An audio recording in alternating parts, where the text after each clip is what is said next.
Olá, voltamos com o programa A Notícia de Frente. Vamos continuar aqui com Renan Santos, candidato à presidência da República pela Missão. E nesse momento teremos interatividade. Você que caprichou aí no envio da sua mensagem ou da sua pergunta. Então agora vamos oportunizar a sua participação aqui. Chegando à primeira. Bom dia, bancada. Seja bem-vindo, candidato. O PL possui duas prefeituras de capitais. Uma delas é Cuiabá. Temos um prefeito que pretende legitimar invasões e crimes ambientais, ao mesmo tempo em que a gestão municipal trava novos projetos habitacionais populares na cidade. Qual a sua proposta para que esse tipo de situação não se espalhe ainda mais pelo país? José Antônio, olha, eu só me sinto aqui na obrigação de explicar ao senhor, não sei se está acompanhando, que alguma coisa é muito local. Quando ele faz referência ao prefeito da capital, que é Abílio Brunini do PL, em travar a habitação, é que o prefeito está numa queda de braços aqui, que ele quer impedir que construções sociais aconteçam em áreas que sejam menores de 200 metros. Ele não quer, então isso pode travar o programa Minha Casa Minha Vida. Ele quer construções habitacionais acima de 50 metros quadrados e que as áreas sejam no mínimo de 200 metros, não menor que isso. Por isso, essa pergunta em relação à habitação aqui da capital. O senhor pode responder agora. De maneira clara, eu vou montar o Plano Nacional de Desfavelização. O Brasil não pode ser um país levado a sério enquanto ele tiver milhões e milhões de pessoas vivendo em favelas e habitações precárias. Infelizmente, o modelo habitacional urbano do Brasil é a favela. Tá? E as favelas aumentaram de tamanho nos últimos anos. O Rio de Janeiro, por exemplo, eu acabei de voltar de lá, ele perdeu população, mas a população em favela aumentou. Então, é uma situação de precarização e onde a favela há desempenho pior das crianças na escola, a gravidez na adolescência, a presença do crime organizado, não há saneamento básico. Então, essa política, infelizmente, terá que ser federalizada, até porque o prefeito A, B ou C, ou o governador A, B ou C, não tem que ter muita opinião. Hoje em dia, infelizmente eu vou colocar isso, nem prefeitos, nem governadores se importam com a questão da habitação, a questão das favelas. E o Minha Casa Minha Vida não resolve essa questão.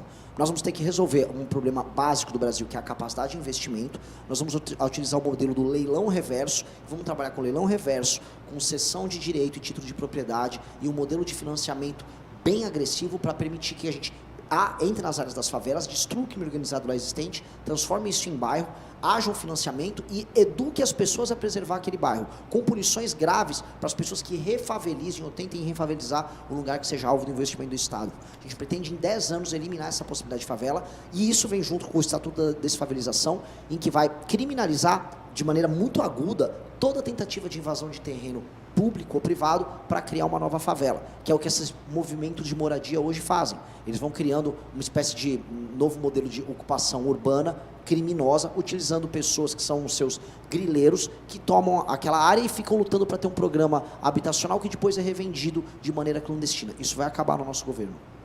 A próxima manifestação aqui dos nossos telespectadores. Bom dia, faz 2 anos que espero por uma aposentadoria. Já ganhei recurso ordinário, já ganhei recurso especial e mesmo assim nada. O que o senhor, Renan, faria com a fila de pedidos de aposentadoria caso chegue à presidência? Existem muitas filas hoje, não só para obtenção de aposentadoria, mas de benefícios diversos. Hoje tem o benefício do BPC, que também tem uma fila envolvendo muitos laudos. Tem 2 razões. Fraudes aos montes que tem no Brasil, e uma demora muito grande por parte do Poder Judiciário em resolver as litigâncias. E 2, uma falta de informatização e velocidade de critérios objetivos que permitem que a pessoa que tem um direito líquido certo a uma aposentadoria ou a um benefício consigam. O que nós vamos colocar é informatização pesada e aumento nos processos e simplificação na legislação para a obtenção dos benefícios. Se você tem um direito líquido certo a um benefício, nós vamos auxiliar você a você já ter a sua fila própria. Agora, aquilo que entra numa espécie de uma fila que está cheia de temas controversos e cheio de fraude, aí serão tratados como fraude e o cidadão que tentar entrar com uma fraude para obter um benefício do INSS, esse cidadão será punido. Tá? Nós estamos vendo em algumas áreas como o BPC, pessoas que não têm, por exemplo, determinadas enfermidades ou transtornos, por exemplo, pessoas que estão num suposto autismo nível 1, que estão brecando pessoas ali na fila de receber um benefício dele porque perdeu um membro, porque está cego, que é o acesso ao BPC, para dar um exemplo, porque estão ali obtendo esses laudos mentirosos para obter o benefício. Nós vamos ser muito duros, vamos ter um pente fino muito grande passando nisso, e aí isso regulariza e ajuda a simplificar a fila para que uma pessoa que tem um direito líquido certo possa receber o benefício. Vamos com a próxima, só para que o senhor tenha conhecimento, nós temos aqui audiência em todo o estado de Mato Grosso, não apenas aqui na região metropolitana. Bom dia, Renan Santos. O senhor e sua coligação considera-se de extrema direita, de centro-direita, de centro-esquerda, de esquerda ou extrema esquerda? Caso precise apoiar um outro candidato, se vir a acontecer, apoiará por ideologia ou por pessoa, pela sua capacidade de administração, ou será Maria vai com as outras, buscando algum favor pessoal ou para o seu partido? Não pode ser um Alckmin da vida, certo? Boa sorte. Obrigado, olha, o eleitor nosso está tão machucado, né? O cara já não vire um Alckmin. Por favor, qual a sua posição política? Nós somos um grupo político de direita há 12 anos. Há 12 anos, o MBL. E nosso partido político foi fundado ano passado. Nosso partido político, ele tem no estatuto dele a obrigação de cumprir os deveres daquilo que a gente chama de livro amarelo, que é o nosso livro de propostas. É um livro muito duro no combate ao crime, com reformas muito agudas para fazer a economia brasileira funcionar, para resolver problemas como parte do Brasil que é totalmente improdutivo se tornar produtivo. Isso acontece, por exemplo, muito na região Nordeste, na região Norte, onde 40% dos domicílios estão no Bolsa Família, onde tem uma indústria de compra de votos sendo tocada pelos governos estaduais, municipais e pelo próprio governo federal. Este tipo de visão de mundo, que muita gente vai colocar à direita, é uma visão de mundo obrigatória no nosso partido. Se o político não seguir ela, ele está fora. Isso está presente no nosso estatuto. E essa é a nossa linha, nós nunca mudamos. Nós nunca fomos Maria vai com as outras com ninguém. Ou seja, se precisava dar porrada no PT, como damos porrada até hoje, nós damos. Se precisar dar porrada no Bolsonaro, nós damos. Nós temos uma linha independente. E ela é muito clara. Outra coisa, eu prefiro ser crista de galo do que rabo de cavalo. Isso é um ditado caipira que eu trago para a vida. Ou seja, eu prefiro ser líder do meu grupo, ser num grupo menor, do que virar um puxa-saco, um rabo de cavalo de um grupo maior. Que é isso que o Alckmin fez, que ele é rabo de cavalo do Lula. Eu vou transformar meu pequeno galo, que acabou de surgir, que é o Partido Missão, numa onça, que é o símbolo dele. Um bicho grande e poderoso que vai tornar teu país um país funcional. Vamos com a próxima, então, participação. Depois nós vamos retomar aqui com os questionamentos da bancada. A próxima pergunta. Lá de Sinop, a capital do Nortão. Por gentileza, pergunto para o candidato Renan dos Santos, ele tem vários processos. Por que tantos processos? Trabalhistas, fiscais e criminais. Será que já foram resolvidos? Eu não tenho esses processos, são matérias com notícias falsas que saíram na imprensa. A gente precisa esclarecer aqui. Eu fui proprietário de uma empresa que eu trabalhava com recuperação judicial. A empresa tinha débitos fiscais e trabalhistas, porque eu comprei ela com problemas. E quando você compra com problemas, você assume a gestão dela. Eu saí dessa empresa e eu não tenho relação nenhuma com os problemas dela hoje. Isso é natural, isso faz parte daquilo que você chama de capitalismo. O que fizeram no jornalismo, falar, olha, ele fez parte dessa empresa, essa empresa tinha esses débitos. Tudo normal. A empresa que mais deve tributo no Brasil é a Petrobras. Você não vai falar que uma pessoa que trabalha na Petrobras é um bandido. A empresa que, o Carrefour, ou outras grandes empresas de mídia, inclusive no Brasil, também tem os seus problemas, seus débitos trabalhistas, e eles estão arcando e não há problema nenhum. O problema é ter passagem criminal, coisa que eu não tenho. Agora, tem ações criminais contra mim de gente que me processa porque eu falo que um político A, B ou C é bandido. E é normal que o político A, B ou C bandido entre com uma ação contra mim. E aí é do jogo, porque eu vou falar a verdade sobre essas figuras. E essa é a minha função como uma liderança pública. Serei processado, eu vou colocar meu rosto à frente e vou assumir o risco, porque é isso que pessoas que estão no debate público têm que fazer. Tá certo, vamos com a próxima então aqui, tentar ser mais interativa. Bom dia, bancada. Pergunta para o candidato que é a favor de penas duras contra os bandidos, o que na minha opinião é justa. Se ele é a favor que estas mesmas penas sejam aplicadas aos bandidos milionários. Aqui em discussão muitas vezes tem discursos, narrativas de prisão perpétua, de pena de morte, sendo que a nossa Constituição não permite. Pode responder então. A Constituição brasileira, ela tem como cláusula pétrea a proibição de penas como perpétua ou pena de morte. Isso é bem claro e eu pretendo, depois de destruir as facções criminosas no Brasil, trazer a discussão de uma Assembleia Constituinte para o Brasil, sim, porque a Constituição no Brasil trava muita coisa. A Constituição de 88 nos sabota. Mas de início eu posso enfrentar o crime organizado e derrotar o crime organizado sem precisar de nada disso, tá? Sou favorável, como colocou aí na pergunta, para que a lei pegue os poderosos. Como é que pode um sujeito como Daniel Vorcaro ter comprado todo mundo, da direita à esquerda, do judiciário a prefeituras municipais, com o esquema dele? E hoje, A lavagem de dinheiro do crime organizado, do PCC, envolve gente que está no mercado financeiro, envolve autoridades públicas. Sendo enquadrado na nossa legislação do direito penal do inimigo como membro de uma facção, não importa se você é rico ou se você é pobre, você vai para o mesmo presídio e você vai pegar penas altíssimas. A próxima, vamos lá. Será a última para a gente retornar aqui ao debate. Bom dia. Pergunta para o candidato por que ele quer proibir as mulheres de votarem. Voltaremos para a ditadura? Railson do CPA3. De onde você tirou isso? É mais uma desinformação, fake news. Cuidado, amigo, você está divulgando notícias falsas, não há absolutamente nada sobre isso.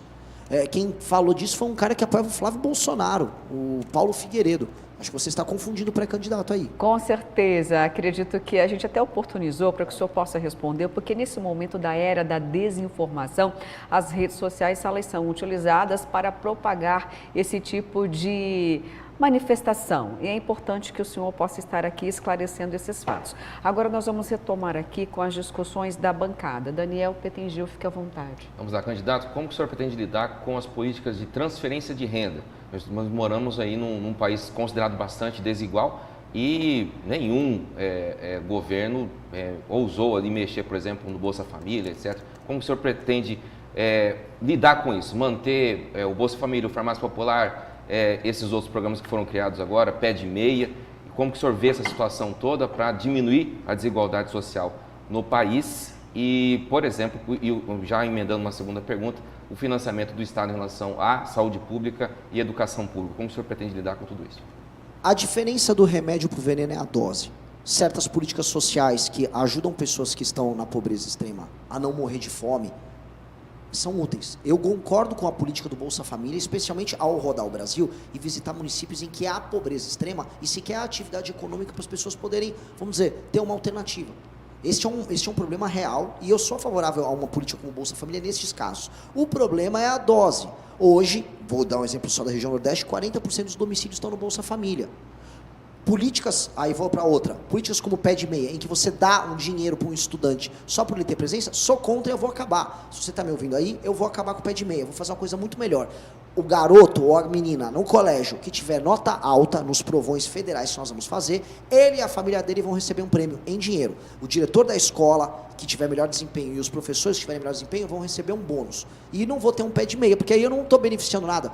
Simplesmente estar presente de corpo, mas não de mente numa sala de aula, não te qualifica a receber um dinheiro. Isso é uma política social que não funciona. Outras políticas sociais, vou ficar dando botijão de gás, vou dar energia elétrica, é roubo com quem está pagando a conta. Tanto que a conta de energia elétrica e o repasse do programa de gás do Lula vai para quem está tendo que pagar a conta de uso da própria casa e vai ter que comprar o botijão de gás para poder fazer comida na própria casa. Ou seja, o Lula tira de uma parte da população que está trabalhando e joga em outra. Hoje, quem está trabalhando e está pagando conta do benefício de quem não está trabalhando, essa pessoa está esfolada, ela não está aguentando mais. Então, para começo de conversa, o meu governo vai iniciar salvando o cara que está trabalhando e pagando a conta e logo em seguida, indo para as regiões em que tem maior incidência de benefícios, como Bolsa Família, levar frentes de trabalho, levar o agro organizado e levar a economia formal para que essas pessoas possam ter essa alternativa e saiam do benefício, especialmente homens jovem e mulher jovem sem filho que está no benefício. Eu estou avisando para você, eu vou tirar vocês do benefício porque eu vou levar emprego para a região de vocês, nem que seja com frente de trabalho. Ser o país do benefício, isso é uma vergonha e no final disso aumenta a desigualdade, porque a partir do momento que você não tem mais atividade econômica em muitos lugares, você tem uma pequena elite política com muito dinheiro, não tem classe média e tem uma massa muito pobre. Mauro? Eu vou voltar à questão de Mato Grosso. O senhor fez algumas referências aí com relação à questão ambiental, com relação à segurança jurídica dos produtores, a questão indígena, e eu queria colocar a situação da seguinte forma. Mato Grosso se orgulha de ter 60% do seu território preservado. Os outros 40% são cidades, estradas, áreas produtivas rurais, etc. E esses 60% são preservados por várias razões. Primeiro, porque existe uma legislação bastante rigorosa na proteção ambiental. Segundo, porque nós temos 72 etnias indígenas que vivem nessas áreas e que, evidentemente, promovem a sustentabilidade, promovem a preservação. Nós temos áreas também de preservação, como parques, etc. Esses 60% acabam, numa visão econômica global, um grande ativo para Mato Grosso, né? Porque não há como acusar Mato Grosso, embora nós tenhamos ainda problemas com queimadas ilegais, com desmatamentos ilegais, né? Que cada vez estão menores, são mais combatidos, mas acaba que esse Mato Grosso, esse 60%, se transforma num grande ativo do Estado, né? No mercado internacional, porque nós preservamos uma grande área, ao mesmo tempo em que somos o maior produtor de grãos e fibras do país, né? Mas isso tem uma colaboração que não é só da legislação, da proibição, é de quem vive nessas áreas, né? Sofremos problemas de invasão com garimpo ilegal, com uma série, as áreas indígenas devastadas por grileiros, por gente que quer promover o garimpo, pelo mercúrio, enfim. Temos sérios problemas nisso e acho até que é uma ineficiência no combate a esse tipo de ação. Quando a gente fala em sustentabilidade e como a gente fala em mercado econômico mundial, né, nós estamos vendo que há na geopolítica é um critério importante, né, e nós estamos sentindo os efeitos do clima extremo provocado pela poluição. Nós vamos viver agora um super El Niño, né, que promete elevar as temperaturas aqui em Mato Grosso a 45 graus, né, e trazer problemas sérios para a produção agrícola, com seca, com uma série de situações em plena época de plantio. Como é que o senhor pretende desenvolver uma política de sustentabilidade, de preservação ambiental e, ao mesmo tempo, de ampliação das áreas produtivas, enfim, como é que o senhor pretende equacionar esses interesses que aparentemente são diversos? Eu não acho necessário, nem no Mato Grosso, nem na maior parte das regiões que envolvam, já indo mais para o meio do Brasil, para a região mais a leste do Brasil e acima, como, por exemplo, as regiões que têm um cerrado, aumento das áreas. No Nordeste dá para você expandir um pouco a área, mas nós não precisamos entrar tanto na Amazônia Legal. Não é uma questão de aumento das áreas, mas aumento da produtividade e da garantia da segurança jurídica. O respeito às reservas indígenas tem que se dar como uma via de duas mãos. O Estado tem que garantir que não vai ter grileiro que vai invadir essas áreas, que não vai ter uma exploração política dessas áreas, e do outro lado também tem que garantir que os índios não sejam utilizados por ONGs e por instituições de sabotagem à atividade econômica no Brasil como uma ferramenta de sabotagem. É uma via de duas mãos. Eu também não vou ficar com a ideia do índio como bom selvagem do Rousseau.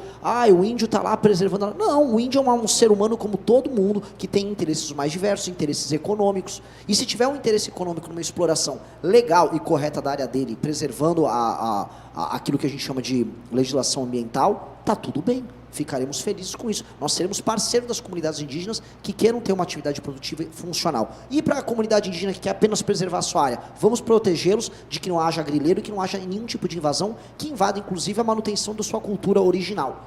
Ponto.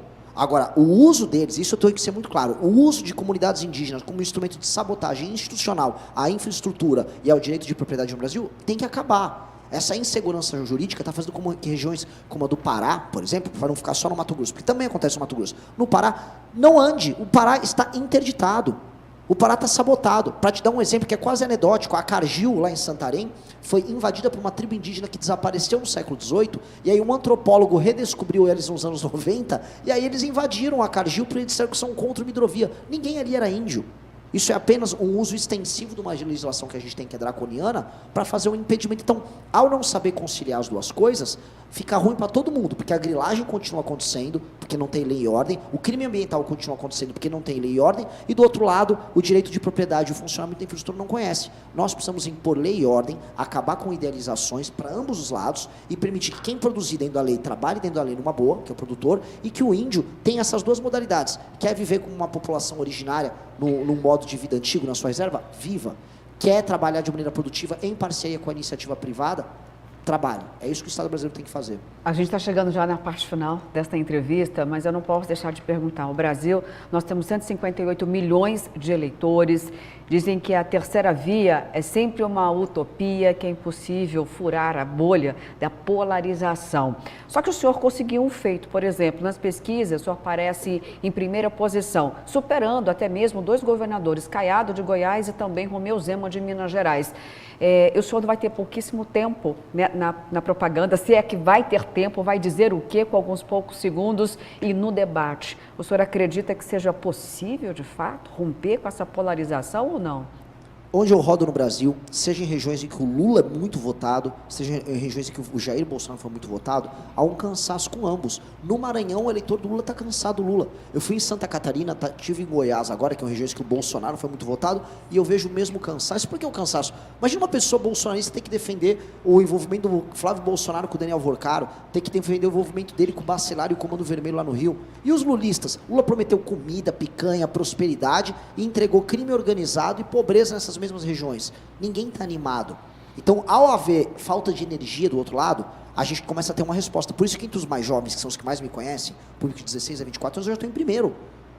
Meu partido, que tem 8 meses de idade, ele já é o 3º partido preferido dos brasileiros, isso em apenas 8 meses. Isso mostra que a gente está trazendo uma resposta que os outros não estão trazendo. Que é, por exemplo, vir num programa sério como o de vocês, que me fizeram perguntas ótimas e difíceis, e ter resposta para a pergunta e não enrolar vocês. Mesmo dando resposta que eventualmente o eleitor que está nos ouvindo possa não gostar. Falar a verdade vem com um dano, que é, vou desagradar as pessoas.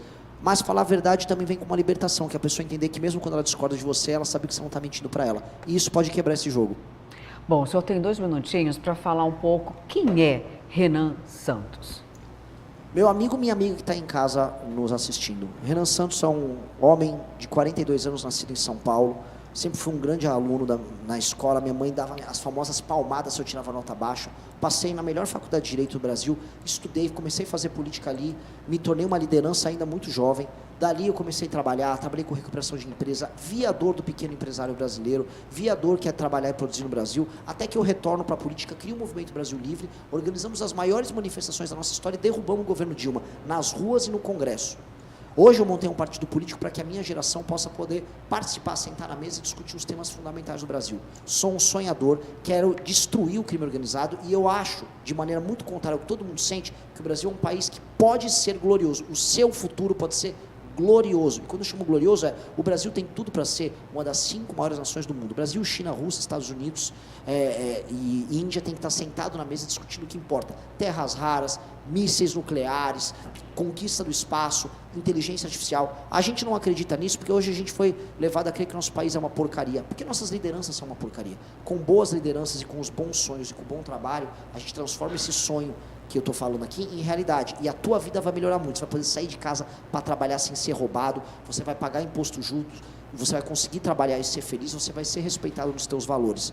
Basta sonhar alto e acreditar nas pessoas que falam a verdade e não em mentirosos enganadores que fingem que pensam como você, mas no fim do dia são parte do problema, como você mesmo no fundo do teu coração já sabe. É isso, meu nome é Renan e você vai me ver aí nos próximos dias nos debates. Bom, candidato, muito obrigada pela sua presença aqui no programa Notícia de Frente. Tivemos grande participação também no interior do estado. E agradeço, de fato, pela sua disponibilidade, porque outros pré-candidatos estiveram em Mato Grosso, mas muitas vezes a agenda impossibilita a presença em veículos de comunicação aqui de Mato Grosso, que é um estado pujante na agricultura e algumas vezes fica esquecida essa pauta nacional. Então, vou agradecer aqui imensamente a sua participação na edição de hoje. Boa sorte. Muito obrigado. E assim encerramos a edição de hoje do programa A Notícia de Frente. Com a graça de Deus, amanhã tem mais. Tchau. Deixe o like no vídeo, inscreva-se no canal, pois a pintada é inevitável.